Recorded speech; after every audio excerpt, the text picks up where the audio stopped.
Well, good evening, good morning, good afternoon, various time frames, various places, but it's good to see all of you. Um, my name is Gad Hume, and I'm one of the organizers of the seminar, along with Kate Quinn and Steve Cushion. And it's a really great personal pleasure in this case to welcome Jean Stubbs to the seminar. I've only known Jean for, I don't know, 40 years, or is it more? Um, but she is, as most of you will know, Professor Emerita at London Metropolitan University. She has written extensively on tobacco, on the history of tobacco, on Cuba. And tonight we are celebrating her new book called Tobacco Counterpoints, which Steve says is in the chat, so you can get a copy. And we will follow the usual drill of this seminar. We've asked Jean to speak for around 30 minutes or so, and then we will open the floor for questions. And I think by now most people are familiar with Zoom and the chat or raising your hands. Any of these are possible. So you could store up your questions during the presentation. So I will immediately hand over to Jean. Thank you, Gad. And thank you, Kate and Steve, for inviting me. And greetings, everyone, wherever you may be, especially those of you who have accompanied me over the years on my tobacco journey. And most of all, John, an excellent historian of Cuba in his own right, who has edited my books for Amaurea, his new publishing venture. To set the scene, I want to start by saying that the 25th annual Festival del Habano, which is how Cuba's luxury hand-rolled Havana cigar is best known, is right now in full swing in what Corporación Habanos, Cuba's cigar export company, describes as the birthplace of the world's finest tobacco.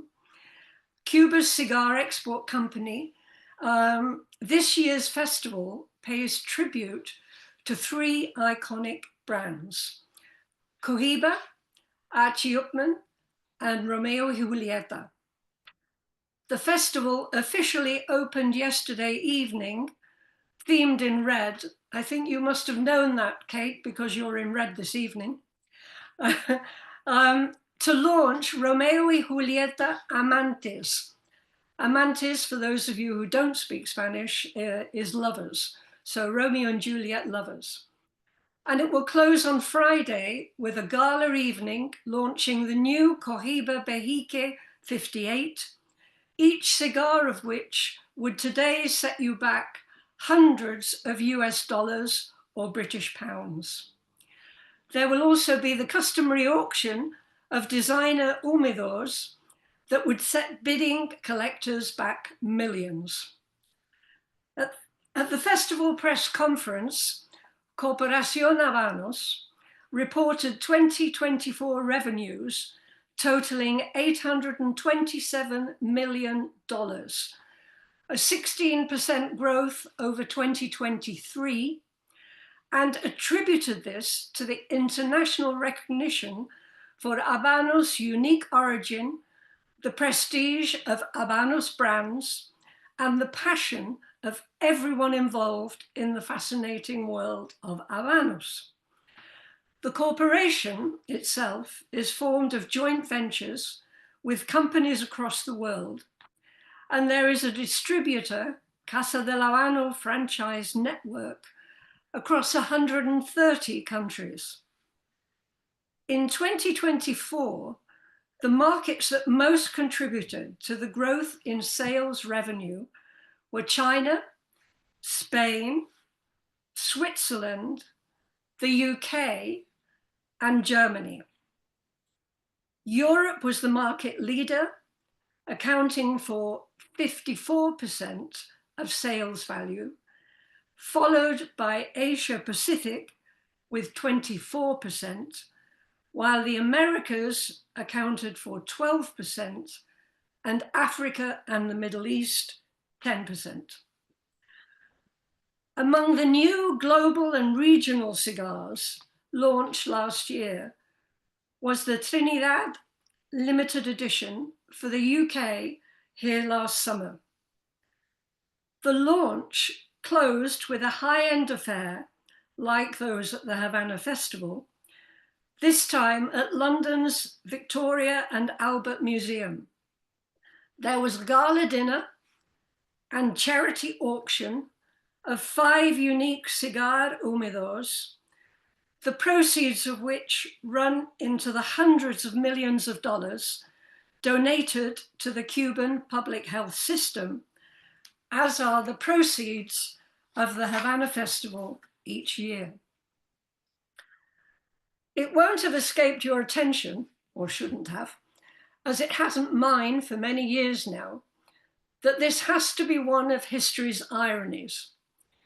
In an age when the damage smoking can do to your health is public knowledge, when countries like ours have smoking bans in place, and when Cuba prides itself on the great advances it has made in public health and its international medical programs, despite the current strains on its health system.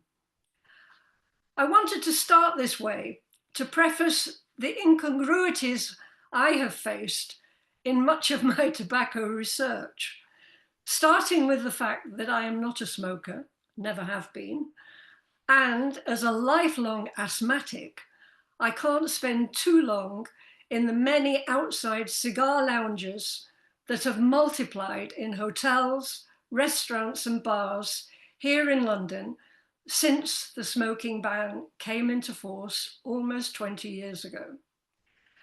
How can all this have come to pass? As some of you know, I was drawn back into researching the Havana cigar world in the 1990s, when the glossy Cigar Aficionado was launched in New York, helping engineer a whole anti-smoking culture. It featured cigars made in Cuba, but even more so, those being promoted elsewhere in the neighboring Caribbean region, especially in the Dominican Republic, Nicaragua, and Honduras, where growing and manufacturing involved émigré Cubans, many of whom had relocated there from the US, and many of them were in the US having relocated there from Cuba. Today, and again, many of you will be struck by the irony, those made outside Cuba are now referred to in the trade as New World cigars, to distinguish them from the Habanos made in Cuba. At the same time, in Cuba, tobacco and cigars, in tandem with tourism, were singled out to attract non-US investment and play a key role in the Cuban government's strategy for riding the crisis 1990s, triggered by the implosion of the Soviet Union and the tightened noose of the US embargo on Cuba, which had been in place since early after the 1959 revolution and remains in place to this day. The paradox is that in this era of Cuba as a US pariah state and tobacco as a pariah commodity, El Habano has again become even more coveted, copied, and counterfeited the world over as it was in its 19th century heyday. Against this backdrop, I have singled out 6 themes to share with you today, spanning the 18th century to the present, that are developed in my book, Tobacco Counterpoints. More specifically in the second section, titled Nation and Migration, and the third section, Transnation. And I'll end by way of reference to some of the themes in the first section on class, race, gender, and nation. The first theme is the link between migration and commodity production, whereby people not only move somewhere else for a mosaic of reasons that can be political, economic, or more personal, but take with them their experience, their skills, and their knowledge. In the 1980s, I visited Florida and had the privilege of being escorted there by one of the leading historians of Cuba, Lou Perez, who was going to try to be with us today. I'm not sure if he is, but if you are, welcome, Lou. To learn more about the emigration of Cuban manufacturing workers to Key West and Tampa during Cuba's late 19th century independence wars, which was the best known at that time.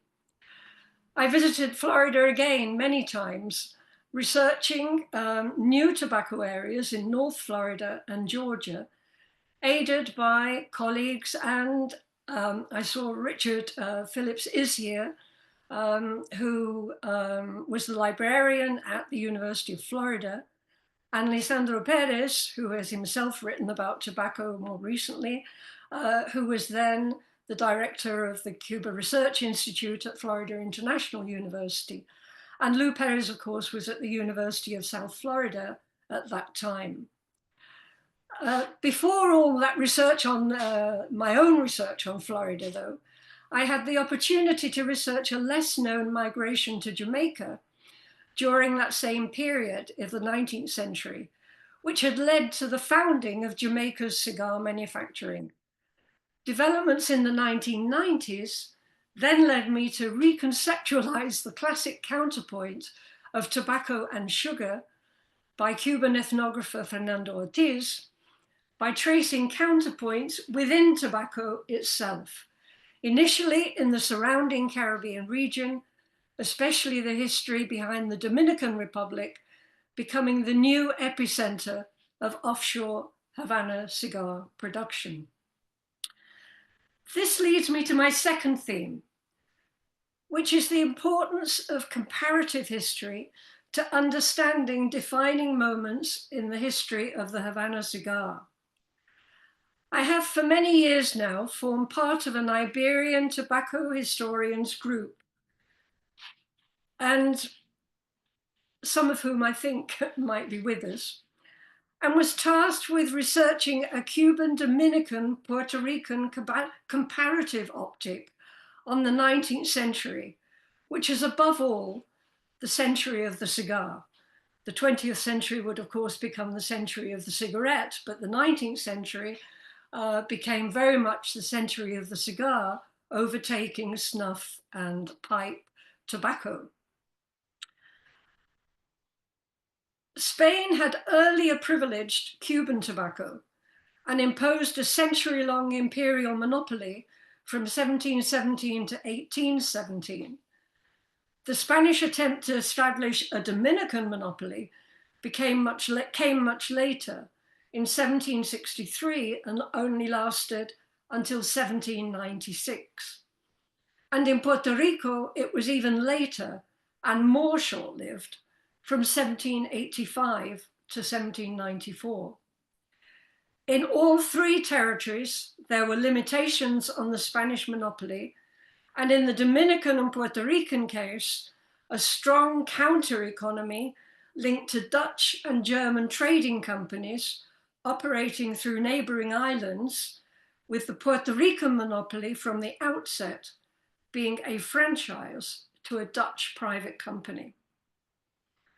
When the Cuban monopoly ended in 1817, it was a time after the revolution in Saint-Domingue, which in its wake catapulted Cuba to world sugar preeminence, and Cuba became a crossroads for other European powers and settlement.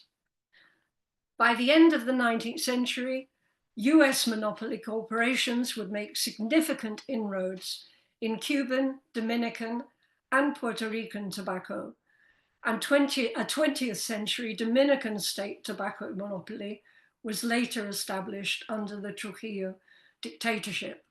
I'll return to this conundrum, if you want, between monopolies and free trade and the new international monopolies that developed later.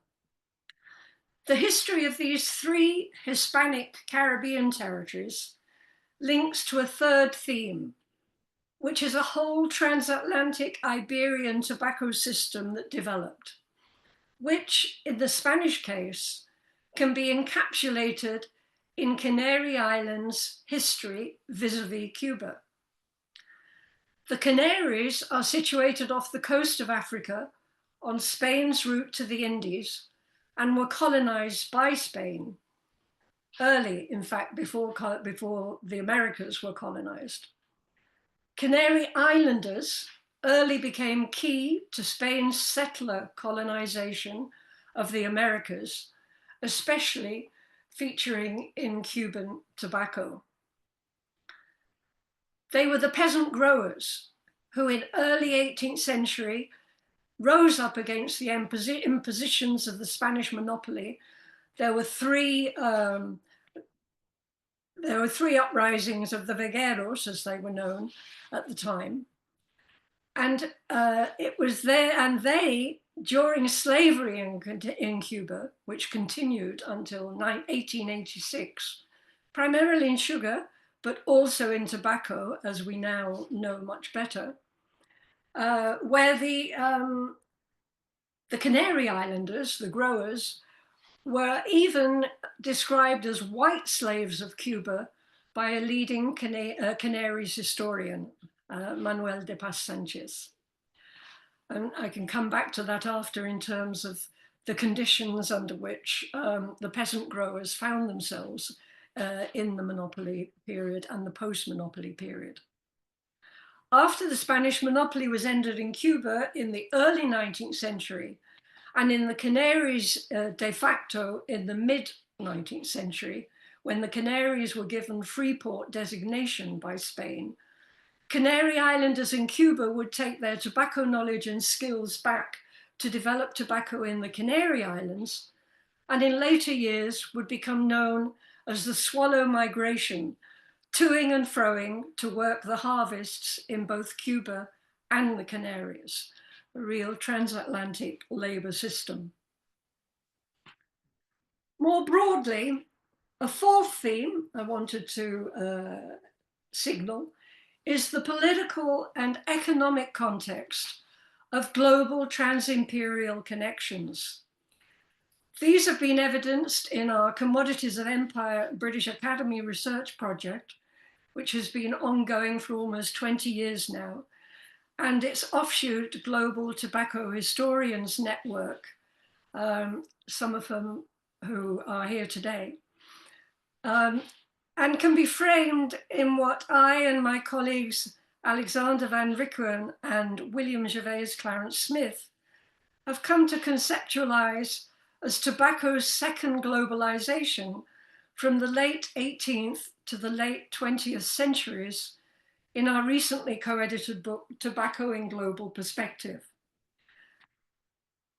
This was an era when tobacco transcended the Atlantic world to spread on a global scale through Asia and Africa, as well as Europe, and did so in the context of free trade, whereby knowledge of Cuban tobacco was taken to Europe, especially to develop tobacco growing and manufacture in Germany and France, which isn't that well known, but is becoming more and more researched, and was taken far afield across empires, as to Dutch Indonesia, which is today a major tobacco producer.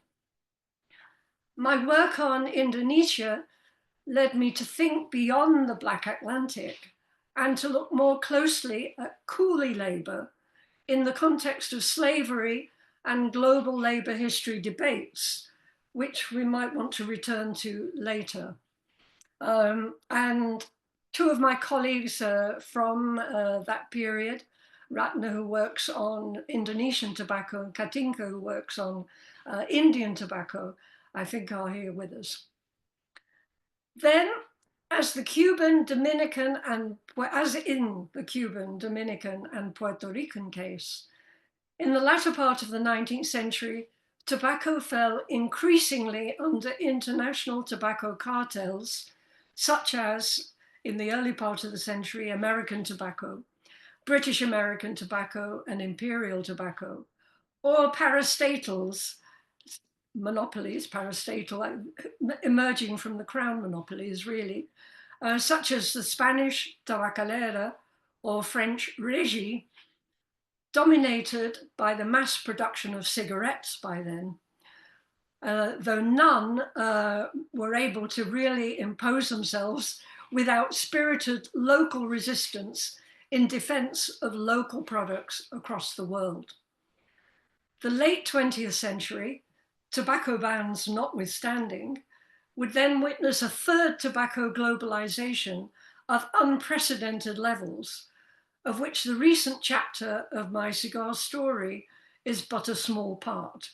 The big mass expansion has been in cigarettes. Coming back to Cuba, what is striking about all this, which is my fifth theme, is the resilience of the tobacco sector in Cuba against all the odds. In the early 1900s, established small family firms fought back against American tobacco. In the 1920s, worker opposition to cigar mechanization became the fight of a whole nation, and they won. They brought in bans in Cuba on the mechanization, and only a small part of production in the 1950s managed to mechanize. And this is really the precursor to today's pride in the excellence of the Cuban luxury hand-rolled Habano. During the period since the 1959 revolution, and markedly so since the 1990s, when, in the context of the tightened US embargo, it has meant externally courting non-US investment, heightened parallel marketing of often identical brands, and costly international court cases, and internally upending tenets of, for example, the revolution's agrarian reforms, with a return to small farmer as opposed to collective or state organization of agriculture, as well as greater appreciation of the hand-rolling craft in cigar manufacture. Finally, my sixth overarching theme is marketing and branding, which is where I started out this evening. I would argue that this is what has imbued the Havana cigar with its aura of quality and authenticity, a whole culture of the tobacco leaf grown only in Cuba by experienced growers, and the crafting of the luxury hand-rolled cigar. It began in the 19th century with French lithography for the richly embossed box labels and cigar bands, and to this day gives the Habano what the French, for their champagne, dubbed as terroir, heralding the cigar history and tradition highlighted by today's Habano connoisseurs. What I can't share on a personal level is the indulgence and sheer pleasure I've observed of the whole ritual of smoking a cigar, often in congenial company over an aging rum or brandy, cognac, whiskey. As a historian, nonetheless, I have been accepted into the fold of a Cuban social and cultural group of women friends of the Havana cigar. I'm an exception in this group as a non-smoker, and it's a group that just before the Havana's festival celebrated its 15th anniversary. Its members span the length and breadth of the island, as well as countries abroad. it's very much a WhatsApp group. I'm sure many of you are part of WhatsApp groups, and we're constantly getting little updates. And in fact, they're keeping me very abreast of the current scene in Cuba, as well as logging on to the Habanos Cigar website. And there are also many who are now abroad. Because again, those of you who are more familiar with Cuba's current situation, the emigration is extremely high at the moment, and especially in the last few years. So there are many of these amigas del Habano, the friends of the Havana cigar, who are now abroad. The majority are women who have come through the ranks of the Cuban tobacco trade, agriculture, and industry. They are of diverse class and racial backgrounds. And in fact, many of them are now in, well, not many, they span cigar rollers, stemmers, etc., right up to heading the current head of some of the factories, and also the main marketing area are women, and many of them are Black Cuban women. And they're all fiercely proud of their cigar culture and their camaraderie in what beyond their sector are today extremely challenging times for Cuba.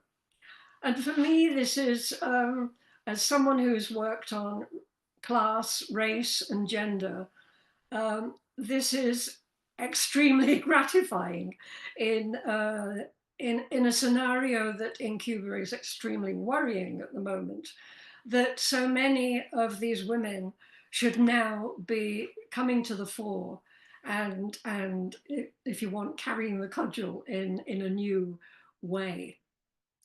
I'm going to stop there, because what I really want is an exchange with many of you, your comments and your questions, either on what I've touched on here or on any other of the many twists and turns in my tobacco journey that I've had to leave out tonight. Thank you. Great. That was really good. Not surprising, but really good. And I'm sure people will have lots of questions from what you've said. I have several, but I only ask one to start things off, which struck me when you were talking about the historical development and the change from the 19th century dominance of the cigar and the 20th century, as you put it, dominance of the cigarette. And yet, despite that transformation, as you implied, the significance of the cigar, and particularly the Habano cigar, continued. As a past smoker, as I indicated earlier, I can attest to that. And having sampled it, cohibas locally, I mean in Cuba, and watched the process. It's just, of course, it's fantastic. So that transformation, the question is really about the transformation to the 20th century, and yet the cigar continued in its special position, didn't it?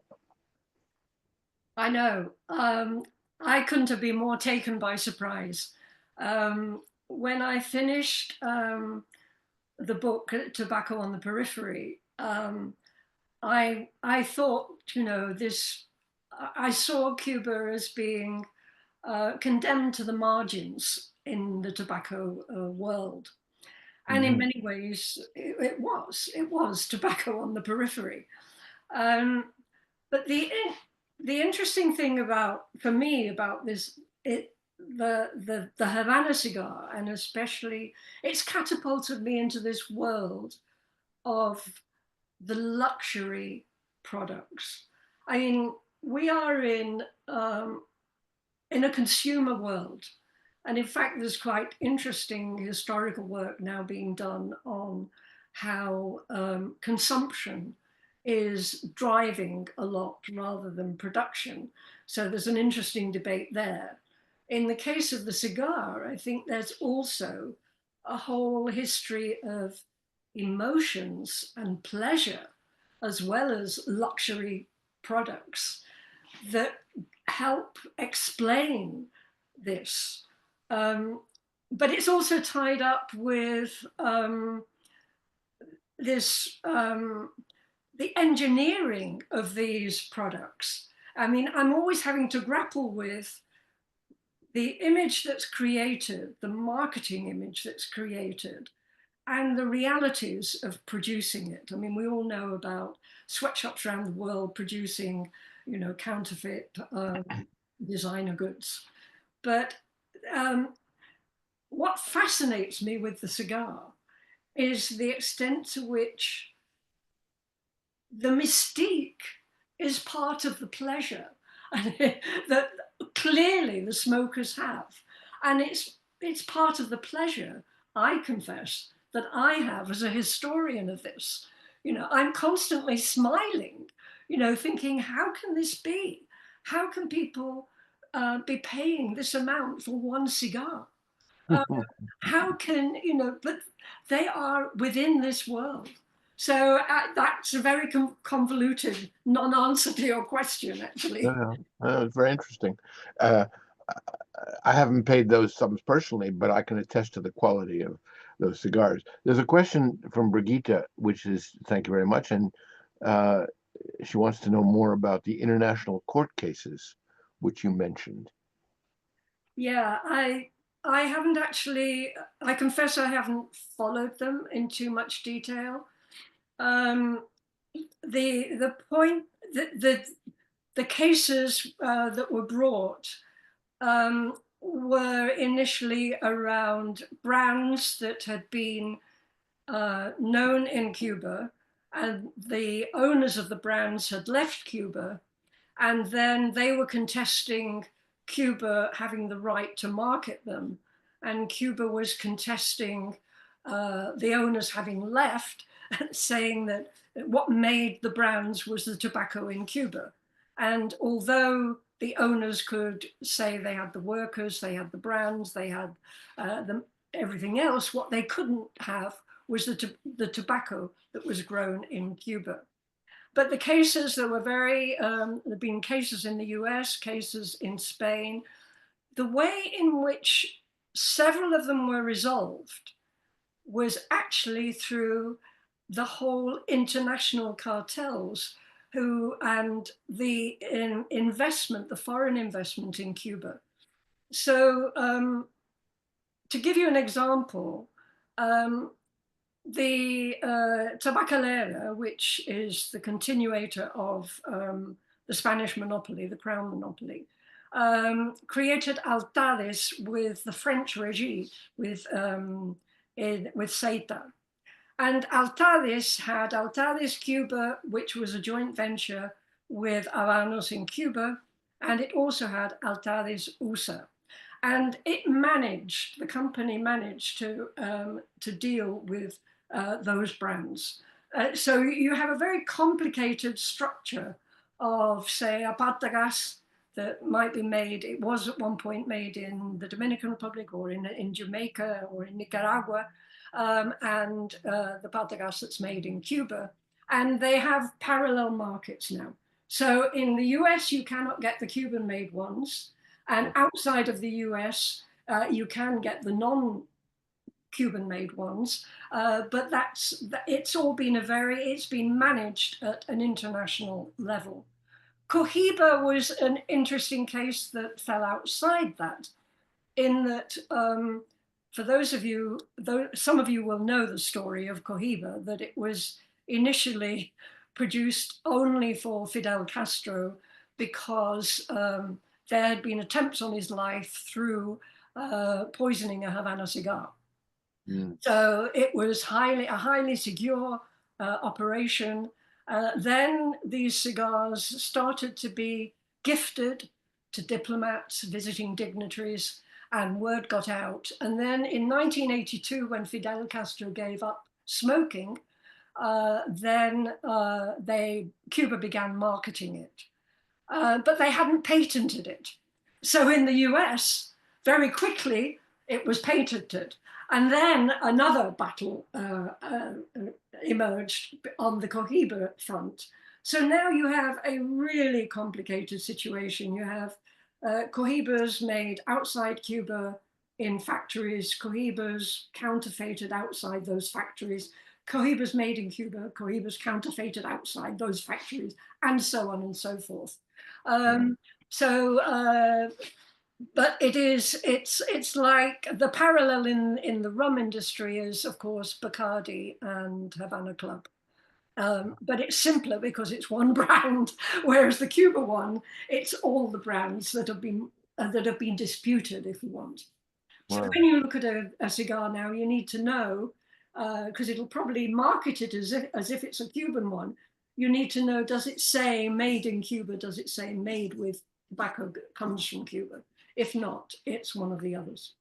Wow, interesting. Steve? Yeah, thanks very much, Jean. Two points, really. One, could you say something about the women tobacco workers, and particularly their trade unionism, their importance before the revolution, and so on? And secondly, the concept of the reader who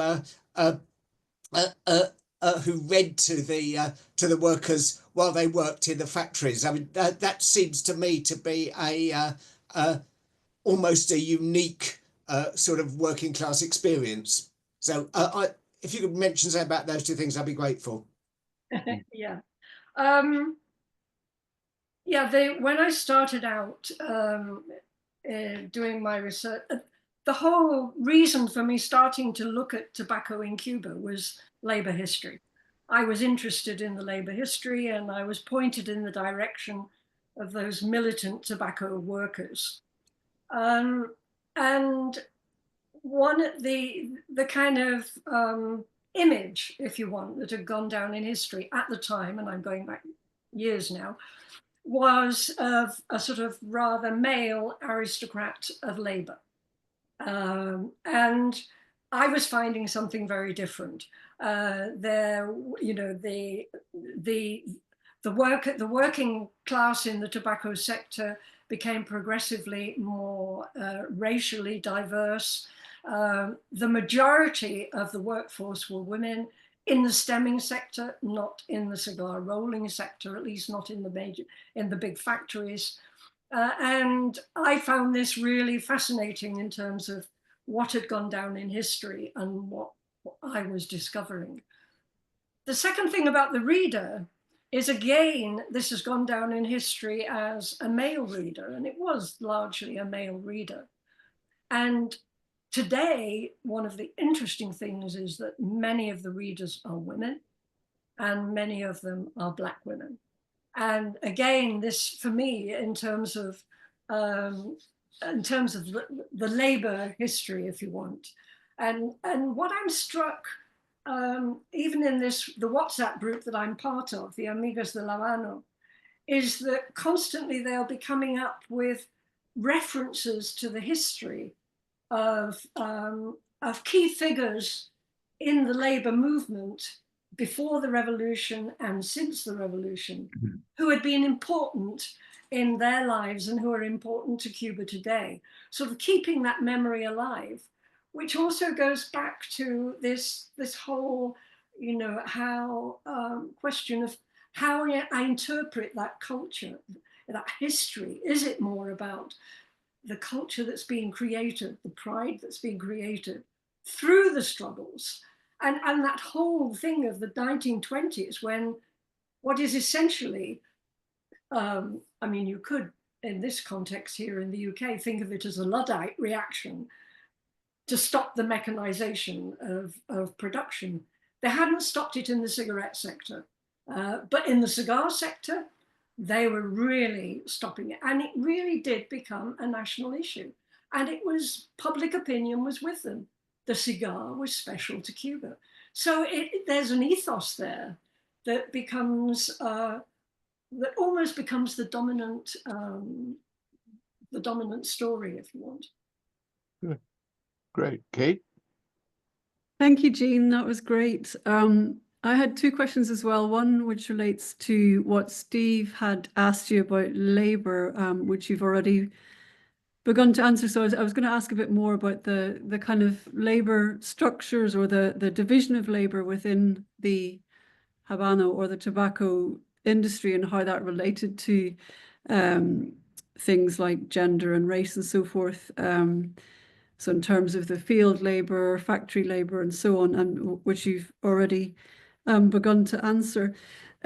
My second question, well, it's more of a thought as you're talking about branding, and I was thinking, I'd love, and maybe this is already out there, someone to do a very similar thing on that other quintessential Caribbean product of rum and all the ways you can look at that through social history, political history, commerce, trade, etc. And I think one of the issues that rum has had in trying, or the rum industry has had in trying to brand itself, is it comes up against this history of slavery with which it is clearly deeply connected. And so they haven't been able to put forward this kind of heritage narrative in the same way that, say, something like whiskey has kind of trades off. And I wondered, how has the Habano sector industry avoided that, or how have they avoided that in their kind of branding or marketing efforts? Is there any, I mean, its own, the relationship of that product to the history of slavery is not something that you think of when you think of the Havana cigar.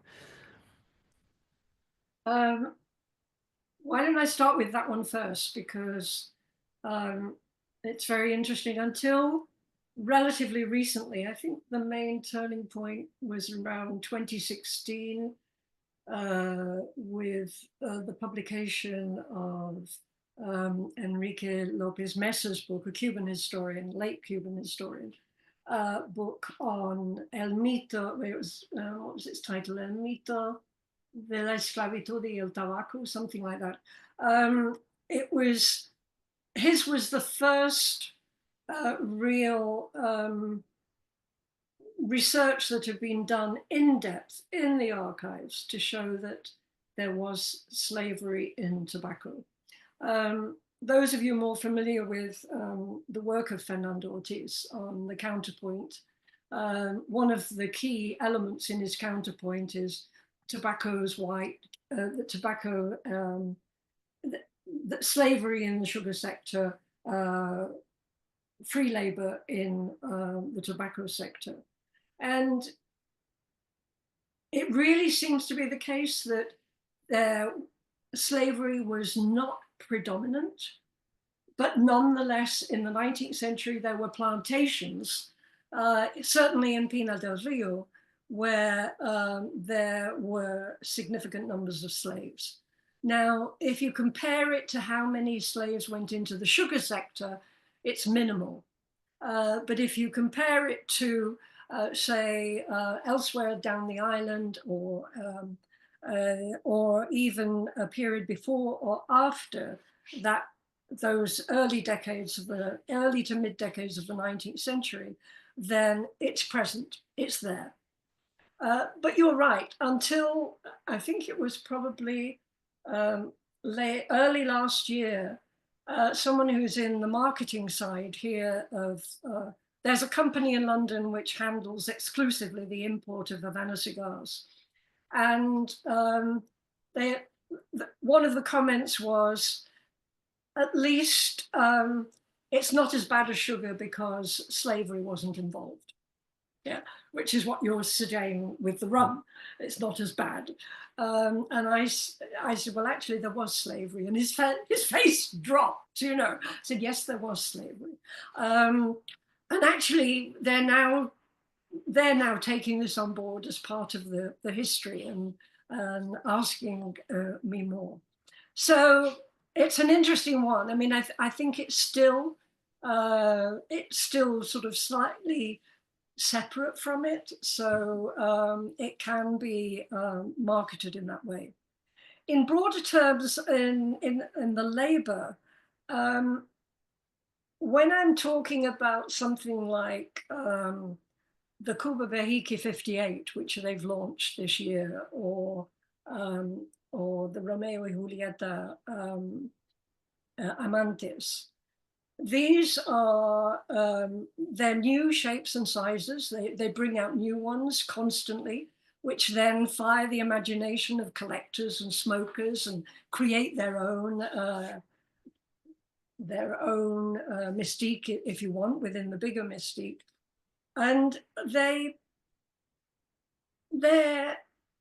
make the point that only the best tobacco leaves, only grown in Cuba, that only the best growers, that only the best rollers will be involved in the production of those.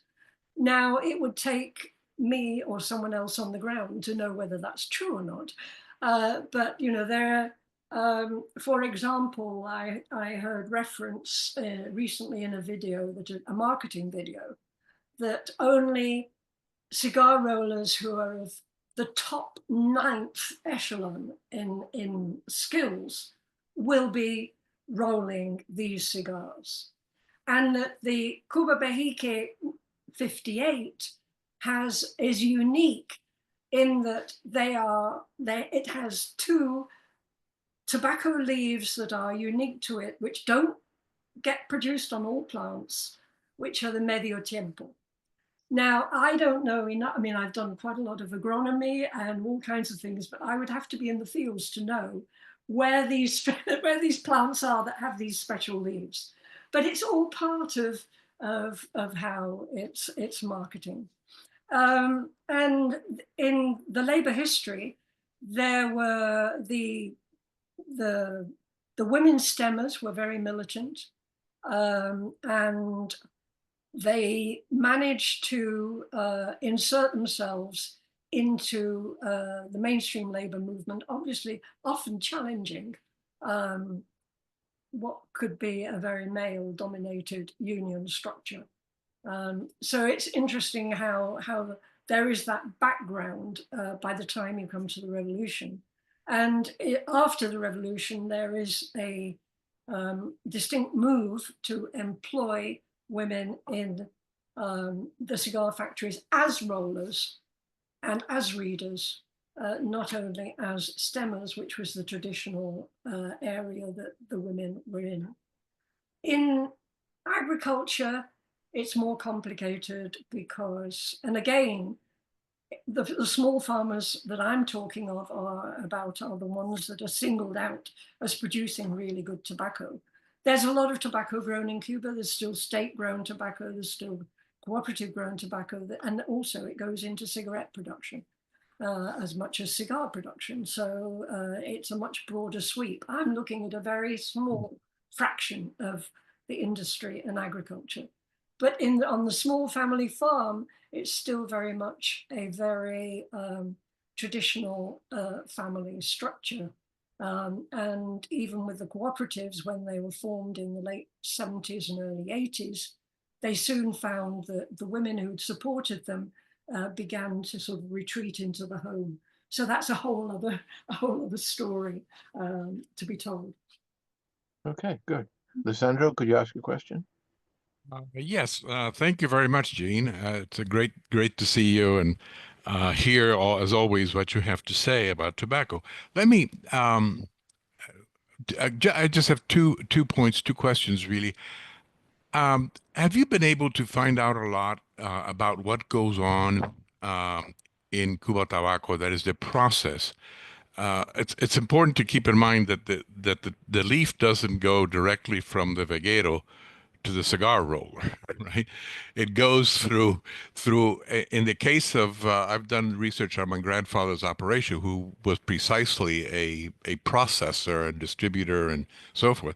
It's a very involved process that sometimes takes years. The curing, the stemming, everything, and that is in the hands of Cuba Tobacco, right?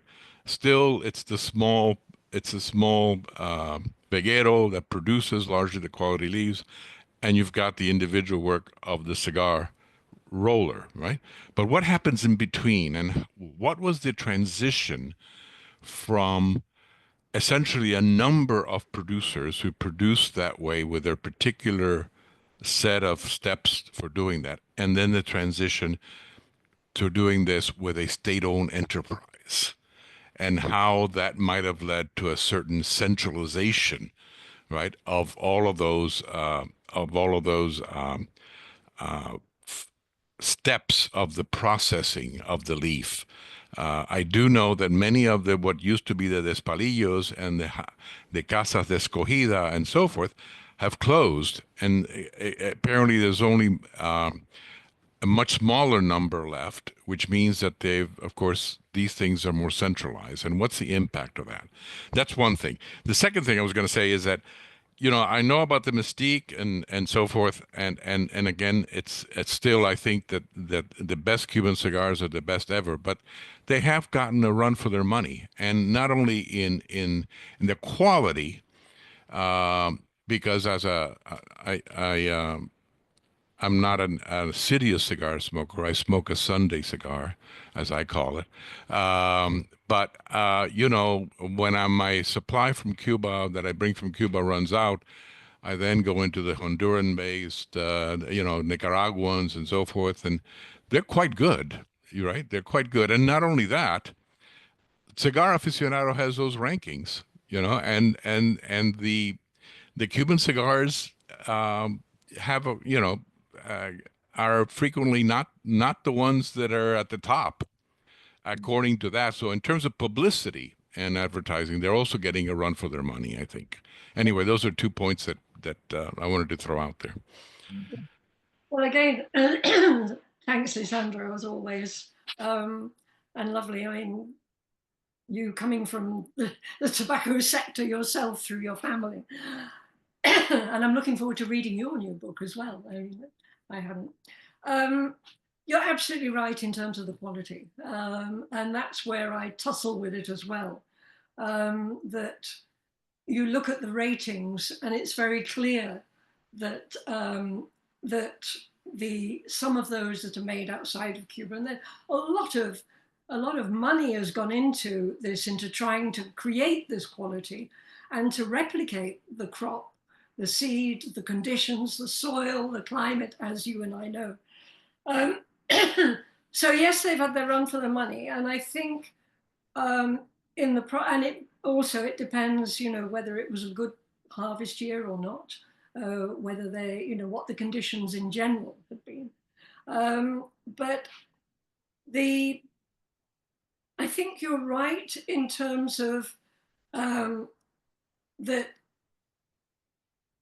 what they've done, it seems to me, is they've been forced to think much more carefully about what it is they're marketing and how they're marketing it. And the fact that they're joint ventures, it means that they have partners who are imposing that as well and demanding that, and demanding to go to the factories, to go to this, to the other. I have not, I confess, had access or tried to have access to a lot of the processing side that goes between, because what you tend to be able to do is go to the farm, go to the factory. And some of the processing is already in the factory. Some of it is exceptions, for example, are Robina, Vegas Robina, and then they can do it on the farm, they can come that way. I'm even confused at the moment between Cuba Tobacco and Tabacuba, because now it's Tabacuba that it's called. But I was recently watching a video of with the head of the company that imports here in London is a woman, and who's the daughter of the previous owner, and she was talking about how the process of creating a new vitola, a new size and shape, and how rigorous it is that they had been party to this. Because I was the skeptic, yeah. I'm not sure, is this true, is this not true? But she was describing how it was that whole panel that was then, the master blender, and it was blind tastings. I think there's a lot I don't know, but I think that if you want that sort of simplistic image that we have, that, oh, well, once it was taken over by the state, it became standardized, nobody cared, you didn't have the same quality control. I think that is what has been changing. And so the fact that they can command this top of the range, of course, I'm talking about the Festival de la Habano, but there's one on, is it the Dominican one that's going on at the moment as well? Pro Cigar, I think it's called. So, again, even in the festival world, it's there. So I guess I'm trying to say I don't quite know. But I think they've been given the run for the money and they've had to step up. Okay. Katinka, did you want to, that's great. Katinka, did you want to ask your question, or she's put it into the chat, so you may want to, can you see the chat, Jane? Or should I read it to you if she doesn't want to participate?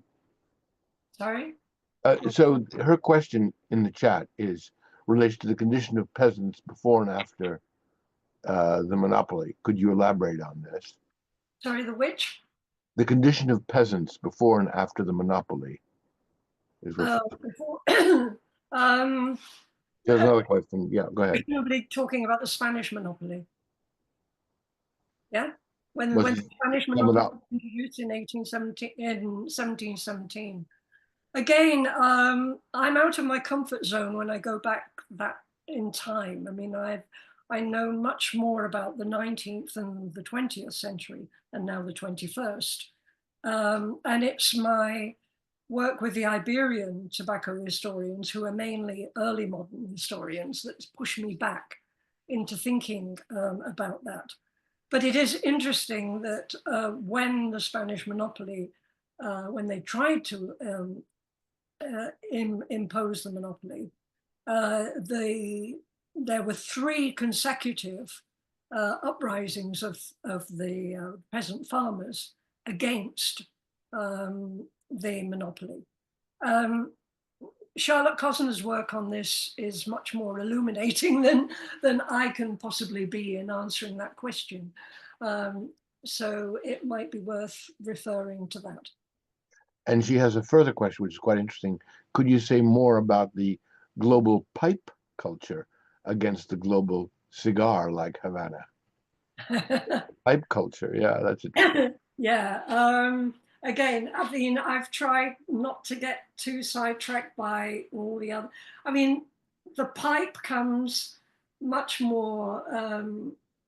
I mean, the cliche is that the pipe is North America, the cigar is South America, and gradually the cigar becomes dominant as the luxury, as after the Napoleonic Wars, when pipe smokers in serving militarily are exposed to the cigar. I mean, there are lots of myths that are created around the cigar, but I'm old enough to remember my grandfather, who was a pipe smoker and would have, I think it was Jamaican tobacco, that he would then, it would come sort of smashed in a tin, and then he would break it up and feed it into his pipe and then smoke his pipe.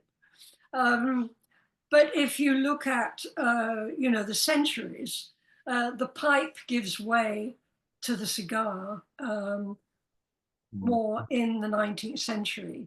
And by the 20th century, it's dying out. But I haven't, I mean, I'm sure that there are pipe smokers out there still.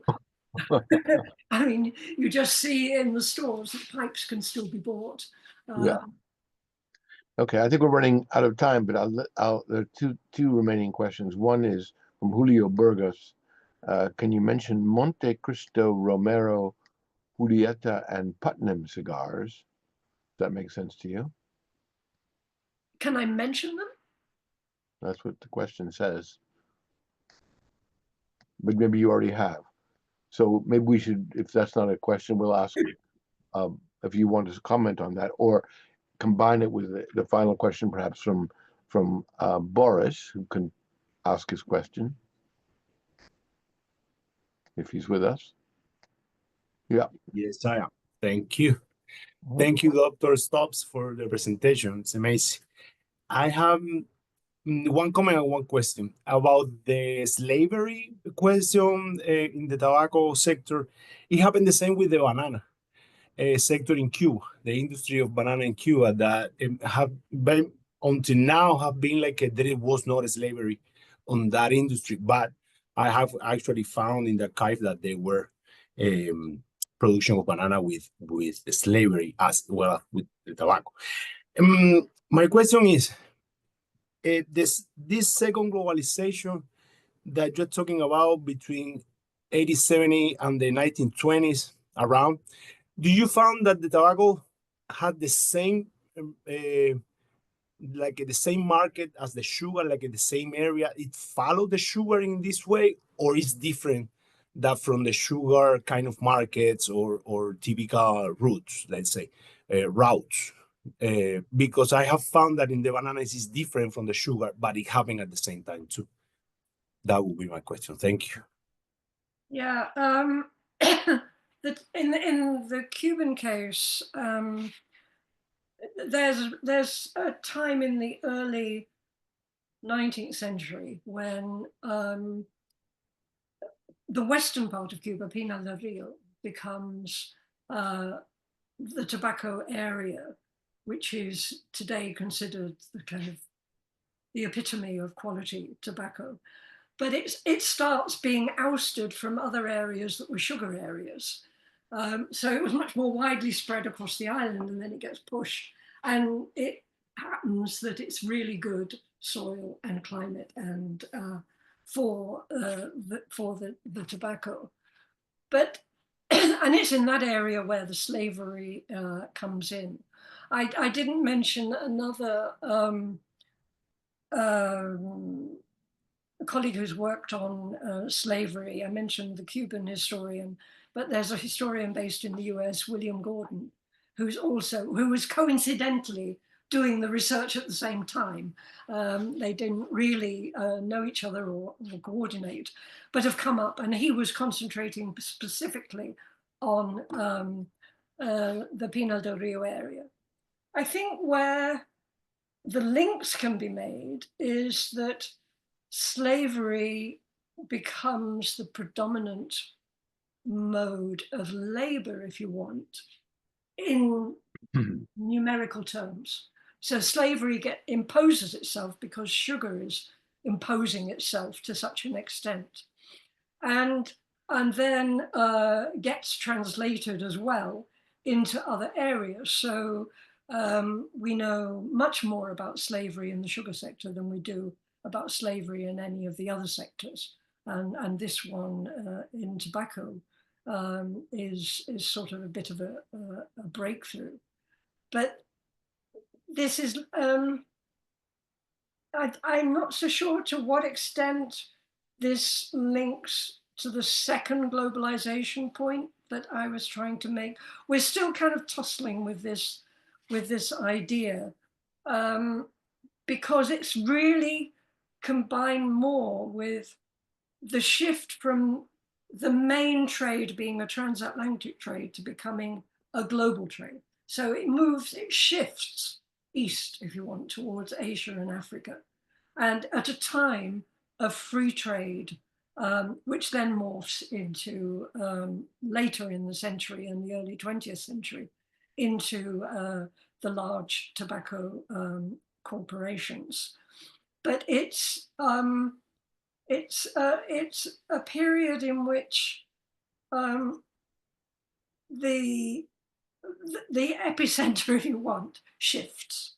So what's been fascinating for me, at least, is all the case studies that we now have in the edited collection, which are from Greece and the Ottoman Empire and Palestine, and countries that I had not associated with tobacco, and the way in which the political and the economic and the social issues, and in the cigar sector, the fight back of the craft rollers to the mechanization is replicated around the world. And I suspect not with the people themselves in communication, but because of the nature of the battles that they were fighting.